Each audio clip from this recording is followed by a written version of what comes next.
جب اس کائنات میں انسان کا کوئی وجود نہ تھا، نہ زمین پر کسی کے قدموں کی چاپ تھی، نہ آسمان میں کسی آواز کی گونج، ہر طرف ایک عجیب سی خاموشی چھائی ہوئی تھی۔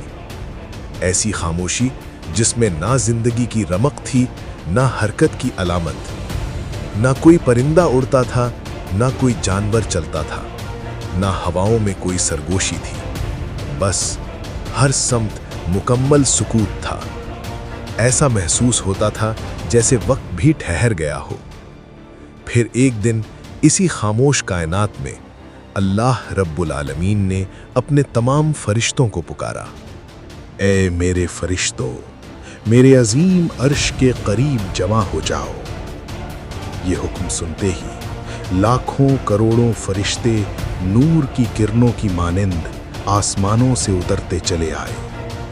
ان کے جسم نور سے بنے ہوئے تھے، ان کے چہرے اطاعت سے جھکے ہوئے تھے، اور ان کے دل صرف اپنے رب کی رضا کے لیے دھڑکتے تھے۔ سب فرشتے خاموشی سے ادب اور احترام کے ساتھ کھڑے ہو گئے۔ پھر اللہ تعالیٰ نے فرمایا، میں زمین پر اپنا ایک خلیفہ بنانے والا ہوں۔ یہ بات سنتے ہی فرشتوں کے دلوں میں سوالات ابھر آئے، حیرت بھی تھی اور تجسس بھی۔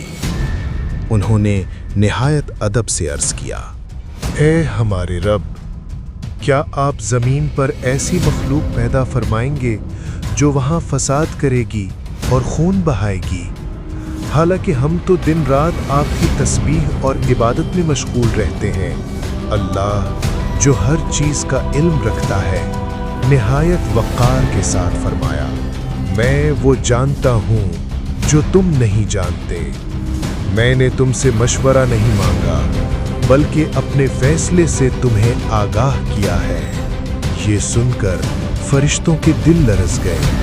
انہوں نے فوراً اپنی خطا کو سمجھا، سجدے میں گر گئے اور توبہ کی۔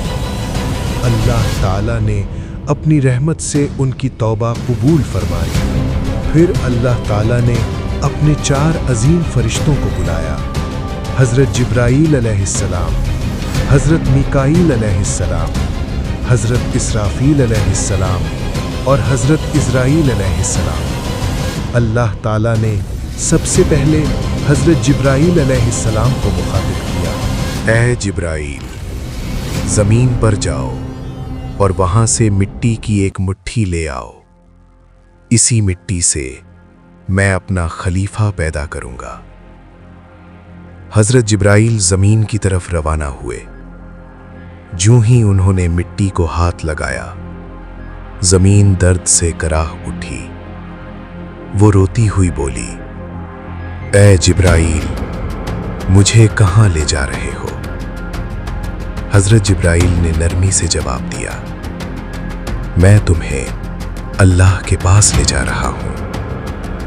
تم سے ایک ایسی مخلوق پیدا ہوگی جو زمین پر اس کی نمائندہ ہوگی۔ یہ سن کر زمین اور زیادہ رونے لگی، براہ کرم مجھے نہ لے جائیں۔ مجھ سے پیدا ہونے والے لوگ اللہ کی نافرمانی کریں گے۔ جب عذاب نازل ہوگا تو میں بھی اس کا حصہ بنوں گی۔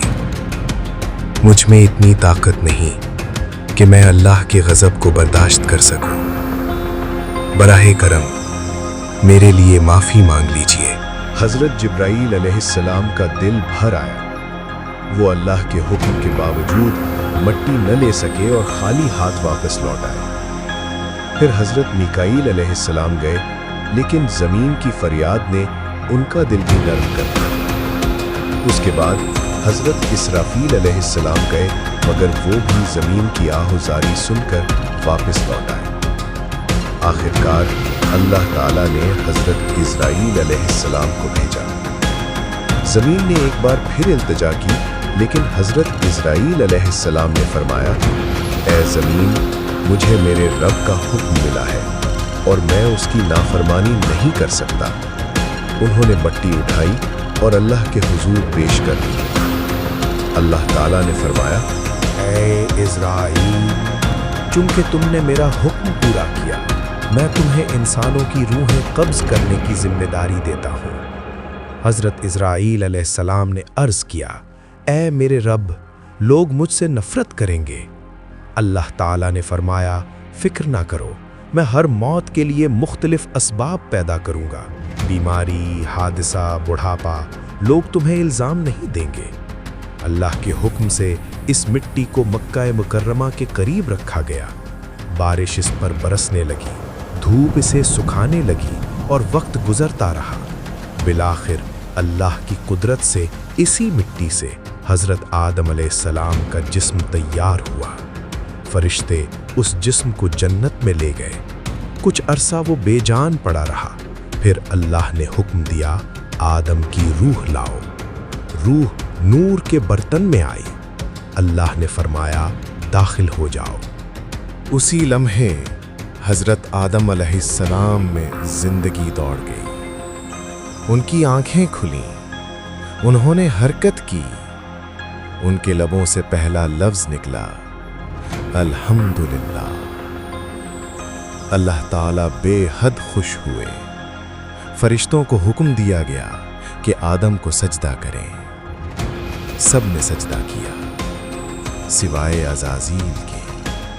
اس نے تکبر سے کہا، میں آگ سے بنا ہوں اور آدم مٹی سے، میں اس سے بہتر ہوں۔ یہی غرور اسے ابلیس بنا گیا۔ حضرت آدم علیہ السلام کو جنت عطا کی گئی، لیکن ان کے دل میں تنہائی تھی۔ اللہ تعالیٰ نے ان کے سکون کے لیے حضرت حوا علیہ السلام کو پیدا فرمایا۔ یوں انسانیت کا پہلا رشتہ قائم ہوا۔ پھر آزمائش آئی، شیطان نے بہکایا، غلطی ہوئی، مگر توبہ بھی ہوئی۔ اللہ تعالیٰ نے ان کی توبہ قبول فرما لی، اور یوں انسانیت کا سفر شروع ہوا۔ یہ کہانی ہے غلطیوں کی، توبہ کی، رحمت کی اور بے انتہا محبت کی۔ اور اللہ نے ثابت کر دیا کہ جب بندہ سچے دل سے پلٹتا ہے تو رحمت کے دروازے ہمیشہ کھلے رہتے ہیں۔